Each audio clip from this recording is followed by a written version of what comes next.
నమస్కారం అమ్మా. నమస్తే అమ్మా. అమ్మా, లక్ష్మీదేవి గురించి అందరం ఎక్కువగా మాట్లాడుకుంటూ ఉంటాం. అవునమ్మా. మనం ఎక్కువ ఆరాధించడం కూడా లక్ష్మీదేవిని అందరం ఆరాధిస్తూ ఉంటాం. కానీ దరిద్ర దేవత కూడా ఉంది, దరిద్ర లక్ష్మి అని కొన్నిసార్లు వింటుంటాం. లక్ష్మీదేవి దరిద్ర లక్ష్మి ఇద్దరికి ఏమైనా సంబంధం ఉందా అమ్మ? రిలేషన్ ఏమైనా ఉందా వాళ్ళిద్దరికి? ఉందమ్మా. ఆవిడ అక్కగారు, ఈవిడ చెల్లెలు. అక్క చెల్లెలే. ఆవిడ జ్యేష్ఠాదేవి అంటారు ఆవిడ్ని.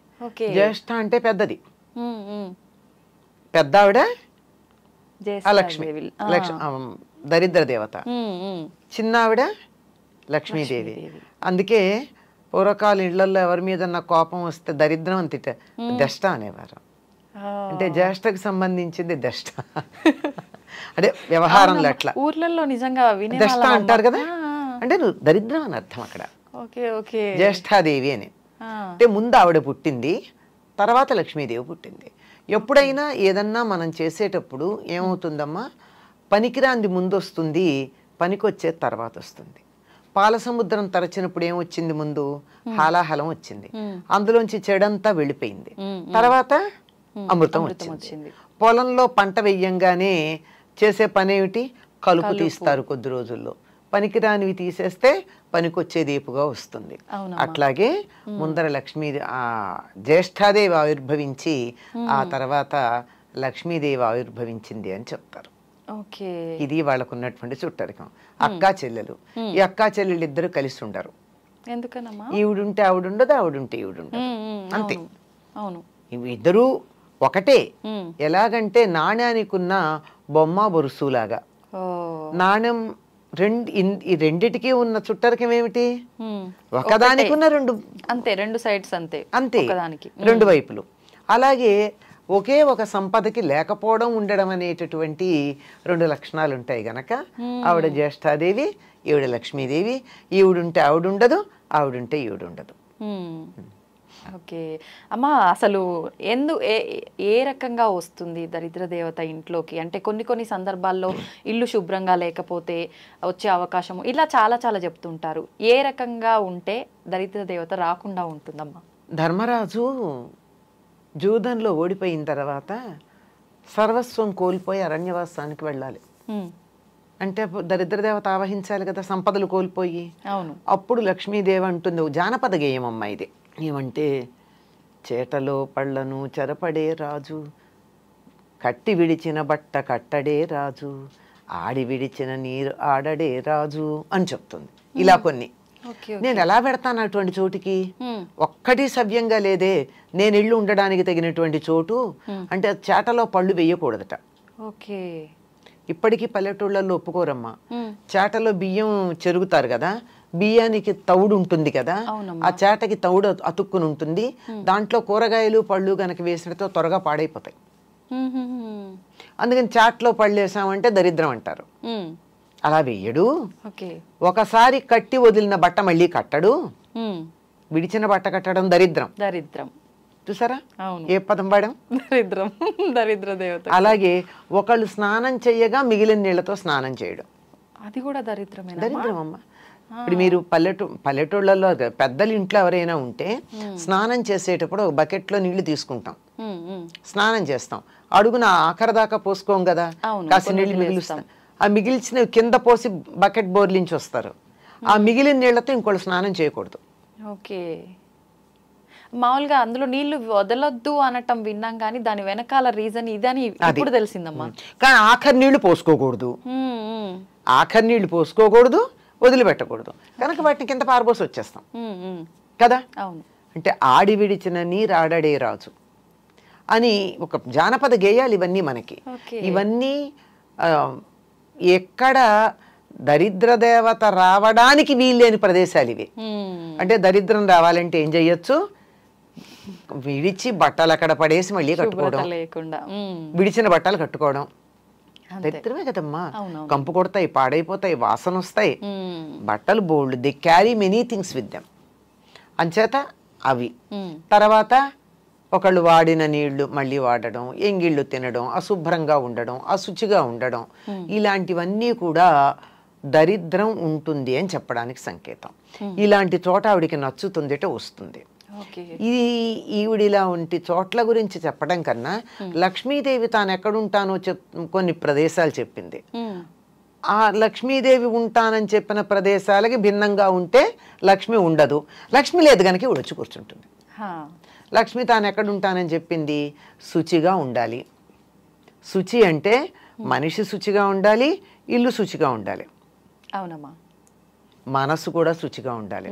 ఇది మెయిన్, అందరం ఇది వదిలేస్తాం. అదే కదా, మనసులో ఎంతసేపు నేను నీట్గా మంచి బట్టలు కట్టుకుని సెంట్లు అవి కొట్టుకుని ఇల్లంతా నీట్గా పెట్టుకుని కొత్త ఇప్పుడే మీరు ఏదో ఐక్యానో ఏదో ఎక్కడి నుంచి ఫర్నిచర్ తెప్పించి నీట్గా అక్కడ పెట్టాం అంతే, బా అనిపిస్తుంది. కానీ ఇంట్లోకి వెడితే అంత నీట్గా ఉన్నా ఒక్క 2 నిమిషాలు కూర్చోవాలనిపించదు, ఎప్పుడు బయటపడదామా అనిపిస్తుంది. అంటే వాళ్ళ మనసులో ఉన్నటువంటి భావాలు అంత వ్యతిరేకమైనటువంటి లక్షణాన్ని కలిగి ఉన్నాయి, ప్రతికూల లక్షణాలు. కనుక అటువంటి చోటకి లక్ష్మీదేవి ఉండదు. శౌచం లక్ష్మి ఉండాలంటే కావాల్సింది. తర్వాత ఇంట్లో ఎప్పుడు తగాదాలు దెబ్బలాటలు ఉండకూడదు, గాలి వెలుగు ఉండాలి, వెంటిలేషన్ ఎక్కువగా. చీకటి పడ్డాక దీపం ఉండాలి, దీపంలో నేను ఉంటానని చెప్పింది, పూలలో తానుంటానంది, తర్వాత ఏనుగు ముఖంలో ఉంటానంది, చంద్రుడి వెన్నెల్లో ఉంటానంది. లక్ష్మీదేవి ఉంటానని చెప్పినటువంటి వస్తువులు ఇవి మన దగ్గర ఉన్నట్టయితే లక్ష్మి ఉంటుంది. ఈ మధ్య ఎవరో ఈ ఏనుగు ముఖంలో లక్ష్మీదేవి ఉంటుంది కనుక ఇంట్లో ఏనుగులు పెట్టుకోండి అని చెప్పి షాప్ పేరు కూడా చెప్పారు, ఎక్కడ దొరుకుతాయో.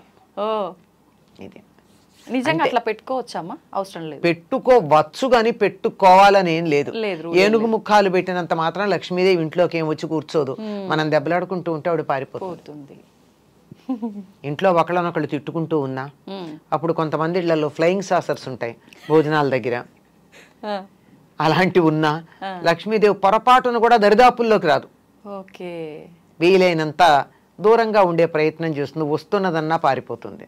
అంటే దరిదాపుల్లో కదా, కొన్ని రోజుల పాటు రాదు. అంచేత మనకి సంపద కావాలి అంటే నవ్వుతూ ఉండాలి. అదే చెప్తారండి, ఇంటికి సంపద ఎవరంటే చిరునవ్వు ఉన్న మొహాలట. నవ్వుకుంటూ ఎప్పుడు నవ్వగలం మనం?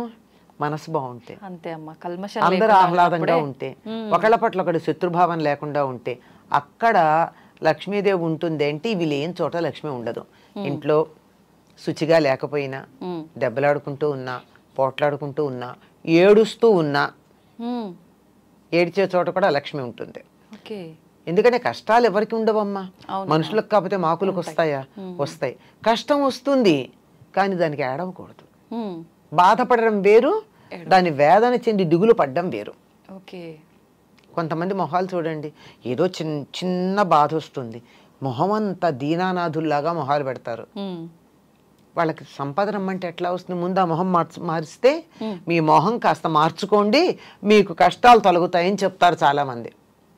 మొహంలోనే కనపడతాయి. ఎప్పుడు చూసినా ఏడుపు కొట్టు మొహం వేసుకొని ఉంటావు ఇట్లా అంటుంటారు. ఏడుపు మొహం, ఈడుపు కాళ్ళు, ఈ రెండు జ్యేష్ఠాదేవిని ఆహ్వానిస్తాయని చెప్తారు పెద్దవాళ్ళు ఇంట్లో. ఈడుపు కాళ్ళు అంటే పని చేయమంటే అబ్బా అని నడవడం చకచకా కాకుండా ఏమిటో అని కాళ్ళు ఈడ్చుకుంటూ నడుస్తారు. అంటే ఇష్టం లేక. అదే సోమరితనం ఉన్న చోట లక్ష్మీదేవి ఉండదు, దరిద్ర దేవత ఉంటుంది.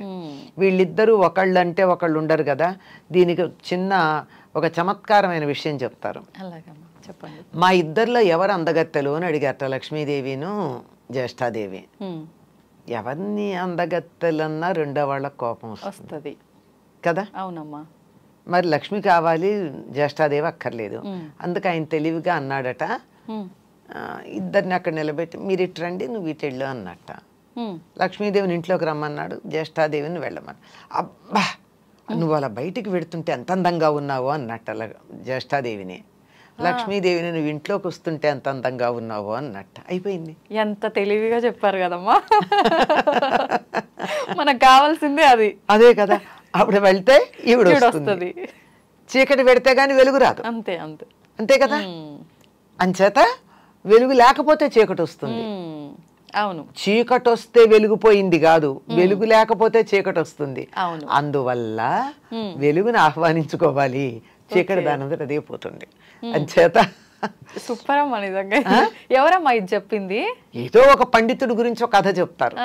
ఓకే. ఇది ఒక ప్రధానమైన పండితుడు అని కాదు, ఊరికే అసలు తెలివితేటలు ఎట్లా ఉంటాయి అని చెప్పడానికి ఒక పండితుడి పేరు పెట్టి చెప్పినటువంటి లోకంలో ఉన్నటువంటి కథ. చాలా అద్భుతంగా అసలు నిజంగా చెప్పేవారు. ఇలా ఉంటాయి. అంచేత మనకి సంపద కావాలి అంటే లక్ష్మీదేవి లక్ష్మి అంటే డబ్బు అని మాత్రమే అనుకుంటాం మనం. అవునమ్మా. కాదమ్మా, అష్టలక్ష్ములు ధనంతో పాటుగా ధాన్యం, చదువు, ఆరోగ్యం, సంతానం ఇలాంటివన్నీ కూడా లక్ష్ములే. ఇవన్నీ కూడా మనకు అనుకూలంగా ఉండాలి అంటే ఎప్పుడూ మనం ఆహ్లాదంగా ఉండాలి, నవ్వుతూ ఉండాలి, ఇంట్లో గాలి వెలుగు ఉండాలి, శరీరం మనసు కూడా శుచిగా ఉండాలి. ఇవేమీ లేకపోతే అక్కగారు వచ్చి కూర్చుంటారు, అక్కగారు వద్దనుకుంటే ఇవన్నీ ఉండాలి. అంతే. మనం తన కోసం పెద్ద ప్రయత్నాలు ఏం చేయాల్సిన అవసరం లేదు. లక్ష్మీదేవిని ఆహ్వానించాలి, మనకు కావాలి ఇవన్నీ అనుకుంటే ఆటోమేటిక్ గా వెళ్ళిపోతుంది. ఇందులో ఏదన్నా డబ్బు పెట్టి చేయాల్సిన పని ఉందమ్మా? లేదమ్మా. నవ్వుతూ ఉండడానికి డబ్బు అక్కర్లేదు కదా. లేదు, మనసు ప్రశాంతంగా ఉంచుకుంటే సరిపోతుంది. ఇల్లు శుచిగా పెట్టుకోవడానికి డబ్బు అక్కర్లేదు కదా. అవును. పోట్లాడుకోకుండా ఉండడానికి డబ్బు అక్కర్లేదు కదా. తిట్టుకోకుండా ఉండడానికి డబ్బు అక్కర్లేదు కదా. ఏడవకుండా ఉండడానికి డబ్బులు అక్కర్లేదు కదా. ఇవేమీ డబ్బులు అక్కర్లేకుండానే మనకి లక్ష్మి వచ్చేటటువంటి సాధనాలు. అంతే, మనం రూపాయి ఖర్చు చేయాల్సిన అవసరం లేదు. కానీ చాలా మంది ఇవన్నీ జరగాలంటే ఈ రెమెడీ చేయాలి, ఆ రెమెడీ చేయాలి, ఇలాంటివన్నీ చెప్తుంటారు కదమ్మా. అసలు ఇవన్నీ వర్కౌట్ అవుతాయా? అవ్వవని అనిపిస్తుంది ఇప్పుడు మీరు చెప్పినవన్నీ వింటే. ఇవన్నీ ఈ లక్షణాలని తీసుకొచ్చే సాధనలకు మనకు వస్తాయి అంతే. ఓకే. ఇప్పుడు మీరు ఈ జపం చేస్తూ కూర్చోండి అంటే తిట్టకుండా ఉంటారు అంతసేపు, చాలదు. అంతే అంతే కదా. ఏదో దేవుడు పూజ అనగానే జపం చెయ్యాలి అంటే శుచిగా ఉంచుకుంటారు కదా మిగిలిన సమయానికన్నా. ఇలా ఉపయోగపడతాయి. లక్ష్మీదేవి రావడానికి కావలసినటువంటి వాతావరణాన్ని కల్పించడానికి ఉపయోగపడతాయి. ఆ వాతావరణం మంత్రం లేకుండా కూడా మనం కల్పించుకోవచ్చు. అంటే మంత్రాలు వద్దని కాదు, వాటికి శక్తి లేదు అని చెప్పట్లా నేను. అవన్నీ చెయ్యలేకపోయినా ఇలా ఉంటే వస్తాయి. చేయగలిగితే చేసుకోవచ్చు, చేయలేకపోతే విచారం అవసరం లేదు. మళ్ళీ మంత్రం అంటే మనం చెప్పే విధానం అటు ఇటు అయినా కూడా మీరు ఇందాక అన్నట్టు అర్థాలు మారిపోతున్నాయి. దానికన్నా మనం ఇదంతా మీరు చెప్పినట్టు చేసుకోవడమే బెటర్. హాయిగా ఉండండి. అంతే అంతే. లలితా సహస్రనామంలో ఒక నామం ఉంది అమ్మవారి గురించి, సుఖారాధ్య అని ఉంది. సుఖంగా ఆరాధించబడేది.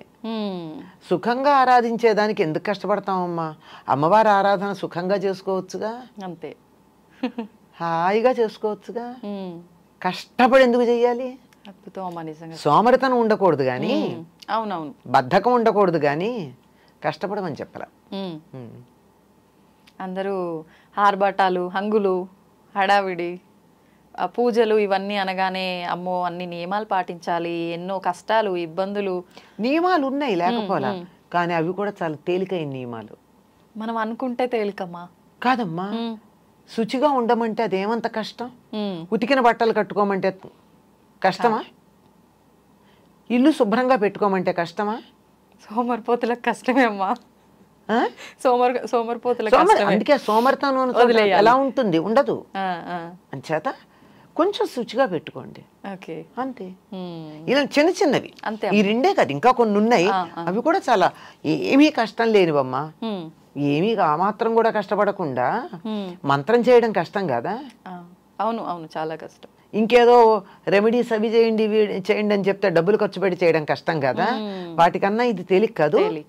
మరి పైగా శుభ్రంగా ఉంచుకుంటే మనకే ఇంకా హెల్త్ ఇష్యూస్ రాకుండా ఉంటాయి. ఇది ఒక ఫేవర్ కూడా ఉంది కదమ్మా. అది కూడా లక్ష్మే కదమ్మా, ఆరోగ్య లక్ష్మి. అంతే అంతే, అవునమ్మా.